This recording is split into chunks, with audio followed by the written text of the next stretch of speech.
Hello everyone, स्वागत है आपका आपके अपने चैनल हंसराज स्टडी मटेरियल में। फ्रेंड, जैसे कि यहाँ हमने मैथ्स की क्लास शुरू की है और इसमें हम कई टॉपिक कंप्लीट भी कर चुके हैं। आज का हमारा जो टॉपिक है वो है घातांक। आज हम पढ़ने वाले हैं घातांक के बारे में।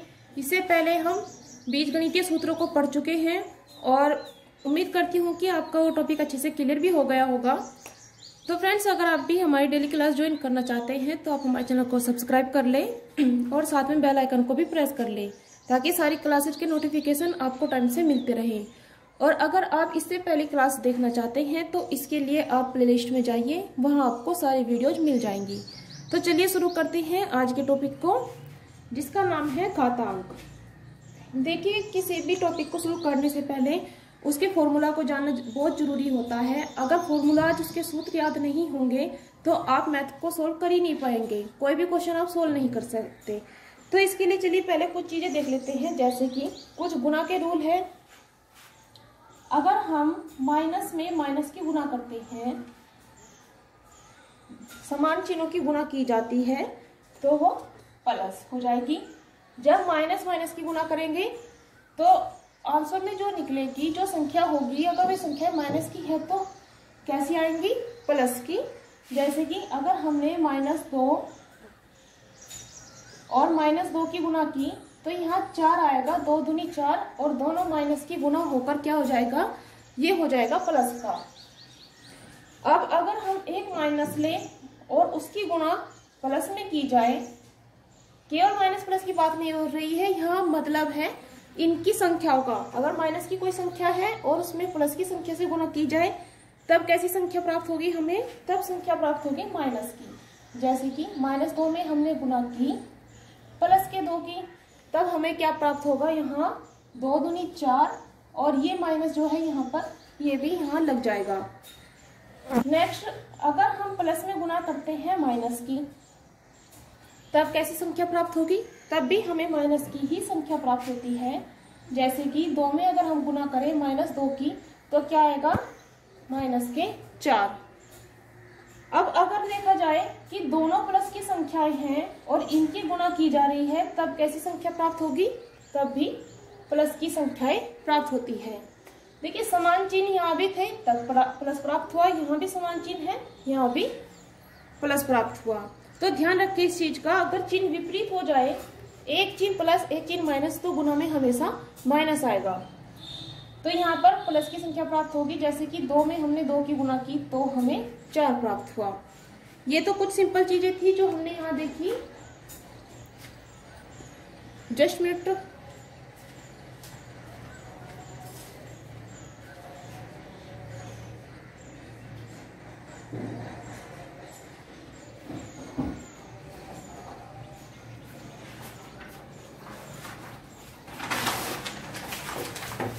चलिए आगे देखते हैं, आगे क्या है इसमें। आगे हम कुछ रूल्स देख लेते हैं घातांक के।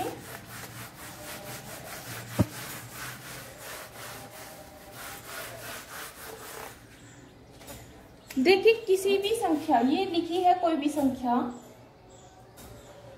अब इसमें घात क्या है और आधार क्या है।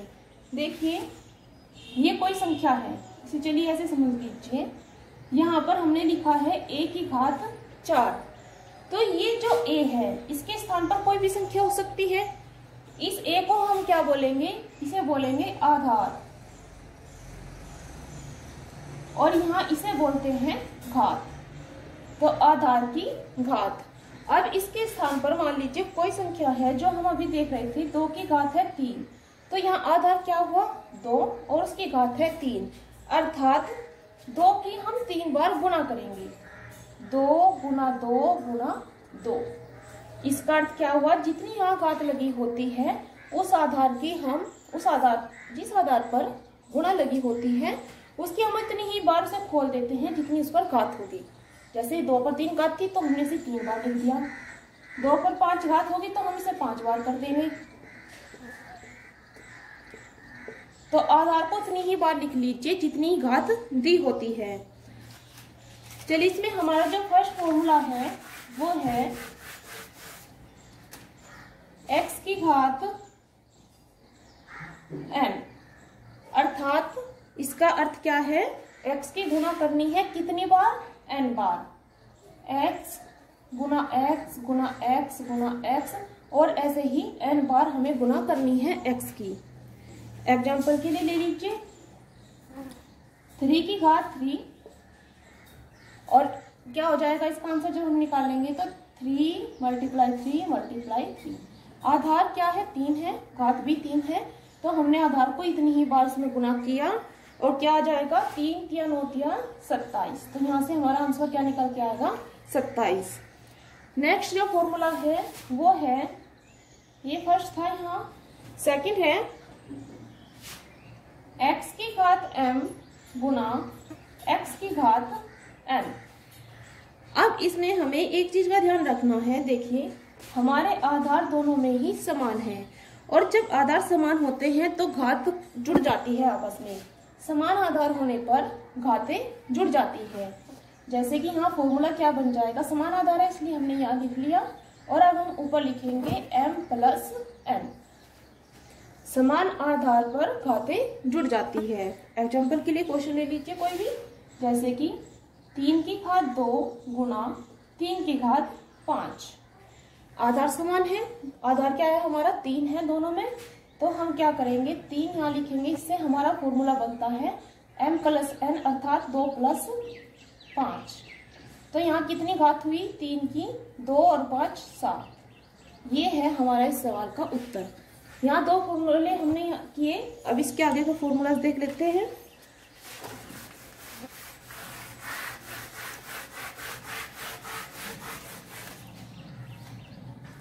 क्वेश्चन है, सॉरी फॉर्मूला है नेक्स्ट हमारा, x की घात m और x की घात n से भाग देना है x की घात m को।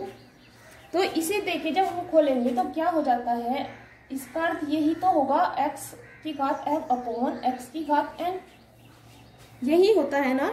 तो इसमें हम क्या करेंगे, जब हम इस संख्या को, इस पूरे को x की घात n को ऊपर लेकर जाएंगे तो कैसी हो जाती है, उसके चिन्ह बदल जाते हैं, प्लस की संख्या माइनस की हो जाती है और माइनस की प्लस में। तो देखिए जब हम ऊपर लेकर जाएंगे तो ये हो जाएगा x की घात तो m है, ऊपर ये संख्या किस में जाएगी, गुणा में जाएगी, और x की घात n यहाँ पर माइनस का हो जाएगा। बटे में होने का अर्थ है माइनस की घात, जब हम इसे ऊपर लेकर जाएंगे देखिए ये माइनस की हो जाएगी। अब हमारे पास जो हमने पहला फॉर्मूला देखा था, समान आधार की घातें आपस में जुड़ती हैं, ये फिर से वही फॉर्मूला बन गया।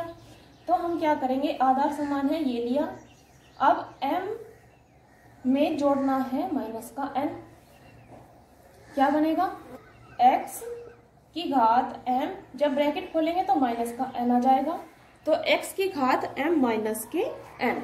तो यहाँ से जो हमारा इस फॉर्मूला से क्या प्राप्त हुआ, हमें प्राप्त हुआ x की घात m को जब भाग देंगे x की घात n से तो क्या बनेगा फॉर्मूला, x की घात m माइनस के n। अब हम इस फॉर्मूले पर आधारित एक क्वेश्चन देख लेते हैं। साथ के साथ एक क्वेश्चन, बेशक हमने ये हल्के टाइप के क्वेश्चन लिए हैं, बहुत आसान से लिए हैं इनके उदाहरण को समझने के लिए, लेकिन लिए इसलिए है ये आसान ताकि आपको ये कंसेप्ट अच्छे से समझ आ जाए, क्योंकि जब क्वेश्चन आते हैं तो उसमें तो एक ही क्वेश्चन में कई टाइप एक जगह होते हैं। तो इसके आधार पर हम कोई भी क्वेश्चन देख लेते हैं, जैसे कि 7 की घात 6 को भाग देना है 7 की घात 2 से। अब इसे हम कैसे करेंगे, अब इसके लिए हमें इतना खोलने की जरूरत तो नहीं है, जैसे कि हमने फॉर्मूला आपको बनाया था, अब हमें पता है कि ये फॉर्मूला कैसे प्राप्त हुआ, तो हम डायरेक्ट इस फॉर्मूले में ही रख देंगे। तो 7 की घात 6, जो कि यहाँ भाग है, गुना में किया 7 की घात माइनस का 2 हो जाएगा जब भी ऊपर जाएगा, या फिर आप इसे डायरेक्ट भी कर लीजिए 7 की घात, क्योंकि आधार हमारा 7 है, दोनों में समान है, तो क्या करेंगे 6 माइनस के 2, और 7 की घात कितनी आ जाएगी, 6 में से 2 गए 4। एक बार आप फॉर्मूला पक्का याद कर लीजिए, जो भी सूत्र है, और फिर आप सीधे सीधे उत्तर करिए, बीच के झंझट में पड़ने की ही जरूरत नहीं है। जरूरत इस चीज की है, आपको पता होना चाहिए कि वो आया कहाँ से। ऐसा ना हो कि आप उसे केवल याद कर ले और आपको पता ही ना हो कि ये कहाँ से आया, तो उस अवस्था में तो क्वेश्चन गलत हो जाएगा। तो ये आप समझ गए होंगे कि जब भाग में दिया हो तो वहाँ हम घातों को घटा देते हैं और 6 में से 2 गया, बचा 4, तो 7 की घात 4 हमारा इसका उत्तर आ जाएगा। नेक्स्ट फॉर्मूला देख लेते हैं क्या है।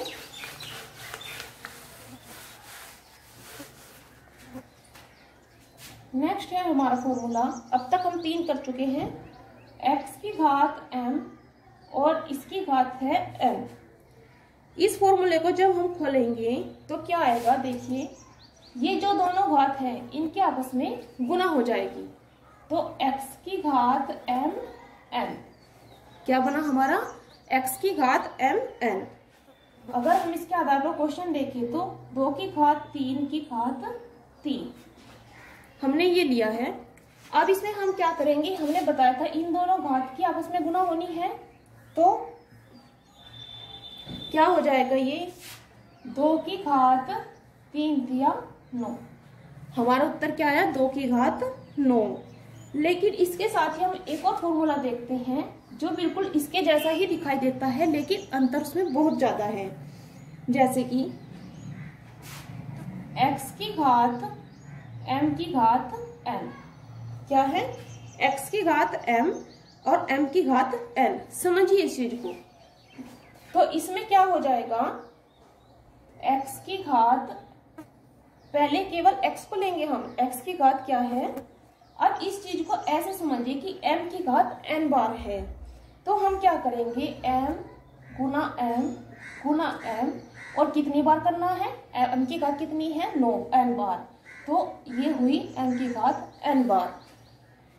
हमें ध्यान क्या रखना है, देखिए यहाँ था x की घात m और ब्रैकेट बंद होने के बाद थी m की घात n, अर्थात पहले हम इस x की घात m को खोल लेंगे तब हम उसकी n को करेंगे, तो इसलिए हमने उसमें गुना कर दी थी। लेकिन यहाँ हम डायरेक्ट गुना नहीं कर सकते, एग्जाम्पल के थ्रू समझिए इसको।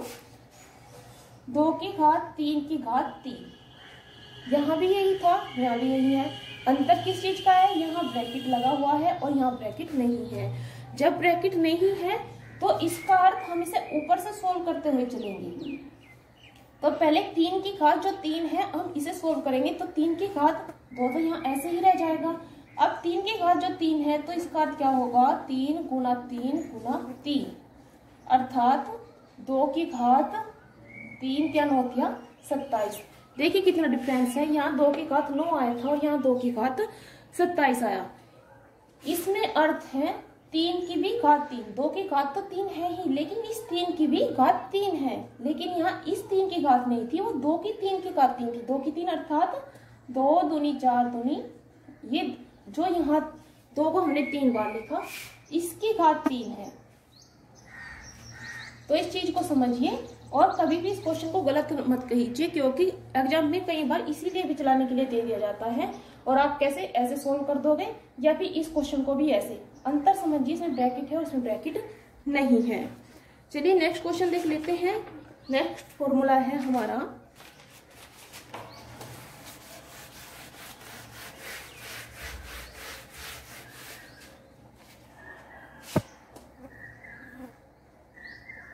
xy की घात m, xy की घात m।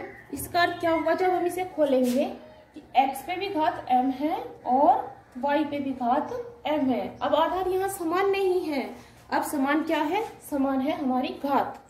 आधार अलग है, यहाँ x है और यहाँ y है, लेकिन इनकी घात समान है। एग्जाम्पल के लिए 2 गुना 3 की घात 5। अब इसका अर्थ क्या हुआ, इसका अर्थ हुआ 2 की भी घात 5 है और 3 की भी घात 5 है।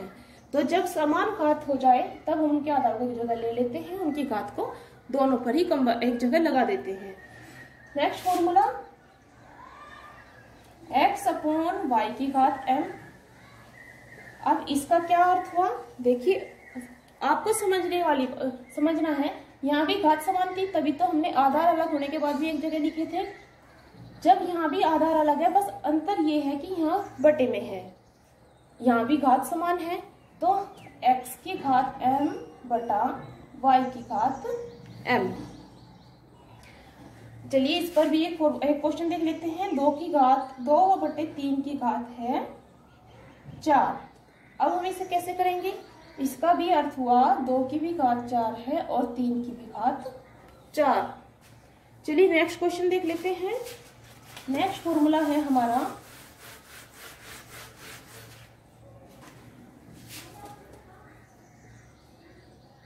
x की घात a गुना x की घात b को भाग देना है x की घात c से। अब क्या फॉर्मूला बनेगा, पहले तो हम ये गुना के देख लेंगे और इसे बटे में कर लेंगे। क्या होगा, x की घात a, x की घात b और x की घात c। इसका अर्थ यही है ना, ऊपर हमारे आधार समान है।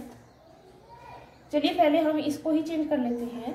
तो क्या हो जाएगा, x की घात a गुना x की घात b। और हमने आपको बताया था जब कोई संख्या नीचे बटे में हो, भाग में हो, उसे ऊपर ले जाते हैं, गुना में जाती है और चिन्ह क्या हो जाता है उसकी घात का माइनस। अब क्या हुआ, अब यहाँ पर तीनों आधार जो है वो हमारे समान बन चुके हैं। आधार समान है तो इनकी घात आपस में जुड़ जाती है। नेक्स्ट लाइन क्या बन जाएगी, x की घात a प्लस b माइनस के c। तो क्या बना हमारा फॉर्मूला, जब हमने ये फॉर्मूला था हमारा तो इसके बाद क्या आया हमारा खुल के अब आ जाता है x की घात a प्लस b माइनस के c। चलिए इस पर भी ये क्वेश्चन कर लेते हैं। क्वेश्चन में हमने बहुत छोटी छोटी संख्याएं ली है ताकि उसे अच्छे से समझ में आ जाए। जब छोटी चीज समझ में आ जाती है तो बड़ी चीजें हम अपने आप कर लेते हैं, लेकिन बड़े को पहले ही अगर हम बड़े में उलझ जाएंगे तो छोटी नहीं समझ में आ पाएगी। बारीकियां समझनी जरूरी होती हैं। मान लीजिए आपका कोई क्वेश्चन है 3 की घात 4 गुना 3 की घात 6 को भाग देना है 3 की घात 3 से। अब हमारा क्या बनेगा इसमें, अभी अभी हमने आपको ये फॉर्मूला करना बताया है। ये कहाँ से प्राप्त हुआ, कैसे हुआ, ये समझ चुके हैं। अब सीधा सीधा आप फॉर्मूले में रखिए और कीजिए। 3 यहाँ करेंगे, आधार है हमारा और इसकी घात को आपस में जोड़ देंगे। 4 जमा 6 माइनस के 3। ये 3 माइनस का कहाँ से आया, क्योंकि ये बटे में था और ऊपर गया माइनस की घात हो जाता है। तो 3 की घात 4 और 6 10 में से 3 गए 7। उत्तर क्या है, 3 की घात 7। चलिए नेक्स्ट देख लेते हैं।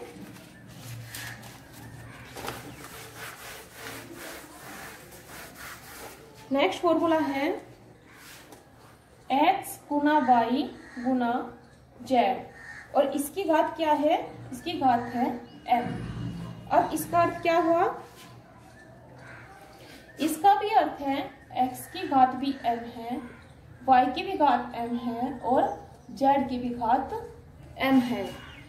अगर हम इस पर कोई क्वेश्चन करेंगे तो क्या होगा, मान लीजिए आपका कोई भी क्वेश्चन है 2 गुना 5 गुना 7 की घात 6। तो इसका अर्थ है 2 की भी घात यहाँ 6, 5 की भी 6 और 7 की भी 6 घात है। चलिए नेक्स्ट एक और देख लेते हैं।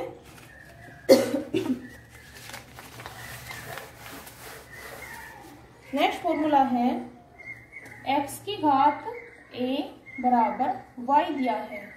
अब इसका अर्थ क्या है, इसका अर्थ अगर हम इसका फॉर्मूला बनाएं तो क्या बन जाएगा हमारा, x बराबर y की घात 1/2। ये यहाँ से कहाँ चला जाएगा, यहाँ 1/2 में चला जाएगा, सॉरी 1/a में। अगर हम इसके आधार पर कोई भी क्वेश्चन करें, जैसे कि x की घात स्क्वायर, तो ये यहाँ से y की घात 1/2 में जब हम x की वैल्यू ज्ञात करेंगे, ये है हमारा क्वेश्चन।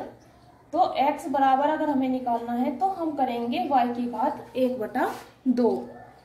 चलिए नेक्स्ट एक और देख लेते हैं। नेक्स्ट फॉर्मूला क्या है हमारा, x/y और इसकी घात दी है माइनस के m। अब इसका क्या अर्थ हुआ, हमने बताया था कोई भी घात जब ऊपर जाती है, बटे में से तकसीम में से ऊपर जाती है, तब माइनस का आता है। अब इसमें पहले से ही माइनस आया हुआ है, तो इसका अर्थ क्या है, अगर हम इसे प्लस की करेंगे तो ये कैसे आएगी, 1/x/y की घात m। ये संख्या ऐसे थी, तभी तो इसे हम ऊपर ले जाके हमने इसे माइनस का किया है। तो इसका अर्थ आप ये समझिए, ये हुआ।